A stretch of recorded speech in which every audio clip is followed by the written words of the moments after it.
Hey everybody, Joseph Kim here, CEO of Leela Games, coming at you live from Bangalore, India. And today I'm here to talk to you about adversity.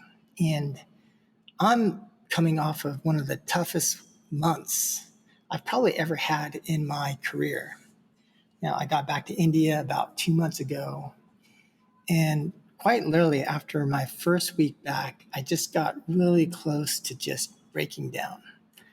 Everything was just totally fucked. And I just remember being alone right here in this office on a Sunday night, just kind of staring blankly at this empty office and really wanting to just kind of give up. I thought about being away from my family. I thought about the sacrifices I've had to make, both personal sacrifices as well as financial sacrifices. And for what? For what? And I'm actually quite glad that no one was offering to acquire our company at that point in time, because I probably would have just taken it. But something I've been thinking about a lot is just how fortunate, how lucky, how actually blessed I am to have the challenges and problems that I've been gifted with. And it actually kind of reminded me of an old 1940s movie. There's a movie called The Third Man.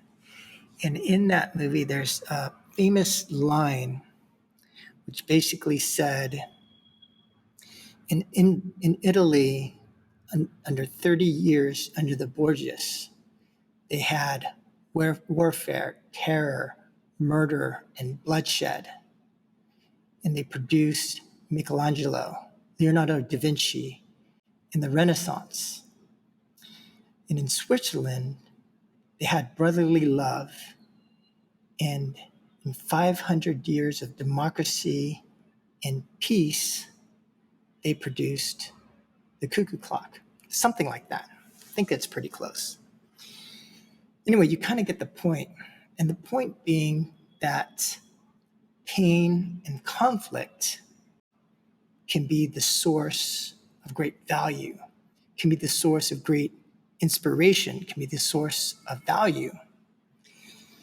And I'm a big fan of Ray Dalio. In his book Principles, he wrote, pain plus reflection equals progress.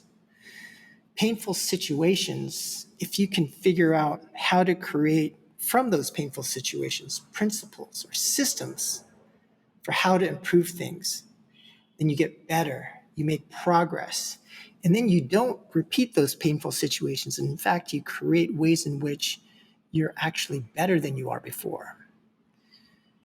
Progress and improvement is born from pain. In our company, we're not a pro team. We have so many employees who have just never done it before. And I'm not even talking about making a big game. A lot of our folks are junior or even new to their discipline, to what they're doing. And teaching from zero is really painful. And especially if you're not only learning about your role and skills for your discipline, but also not having come from a professional organization. So teaching fundamentals like basic discipline, coming into work on time, things like that, it's very, very difficult, to say the least. And then having to have so many hard conversations across the board, having to let go of or threaten to let go of people who are taking too long to change and are really hurting the business. So it's all very stressful, and just the emotional stress and trauma of all of it, it just takes so much of a huge toll on a person. Anyway, from that low point, a little over a month ago, we have been improving slowly, probably too slowly, but we're getting there. With every new week, our chances of success get a little bit higher every week. So with every conversation, every point of feedback I give to different team members, and with every punch to the face where I get knocked down, and I have to figure out how do we solve some very tough, some very challenging problems, we get better. So that part, after that, the reflection is important. So after that first week, I literally spent 4 hours here in the office in the dark, just kind of thinking about, how to solve a lot of the problems we were faced with. And then I got better, formulated a plan. I started executing the plan. And now not only me, but the company has been improving. So from that perspective, I really do think adversity is a gift. And I know many times it really just doesn't feel like it. Many times you want to give up. But let me encourage any of you out there to embrace it and to feel the blessing of it, because the adversity is really what enables you to get better. Now, many people at big companies work on products that are largely kind of figured out. These products have already scaled. And the advice I have for you, actually, probably more specifically for my kids, if they ever watch this video, is to focus on creating value. So here at our company, Lila, we want to help people on their path to mastery. We want to unlock human potential. We want to create value by increasing the value and skill of our employees, many of whom have high potential, but don't have the experience or the discipline or the skills yet. But just yesterday, I actually got a message from one of our first employees. And this is a guy, we took a real flyer on him. We actually hired him as a developer straight out of high school. No one would hire him. He was from some village somewhere here in India. We took a chance on him. We trained him. We invested in him. And he made a lot of mistakes. In fact, some really big mistakes, which I'm pretty sure most other companies would not have forgiven him for. But long story short, he sent me a few messages since leaving our company. And the one yesterday really made my day.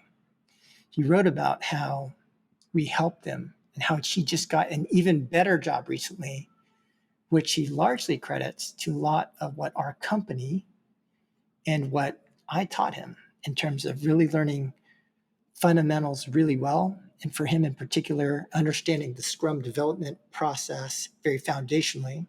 And that helped him land his new job. So we helped change his life. And I would submit that we really created a lot of value there. Now, at big companies, not always, but generally, people get really good at not so much creating value, because a lot of value has been created. So you're just kind of turning the crank, but more at shifting value or stealing value, not necessarily creating value. So people there often become great at politics, great at verbal argumentation, great at posturing, scheming, learning how to tell stories or narratives that make them look good, and basically learning how to cover your ass. And so this is time not spent developing skills in terms of engineering or problem solving or other very useful skills. You don't become great at creating value. So focus on value, learn good skills, build, create something new. And when the inevitable problems arise, as they will, especially in things that are new, embrace them. And know that here is your opportunity to get better. And just like for me, the lesson I've learned and what I'm having to remember is that adversity is a gift.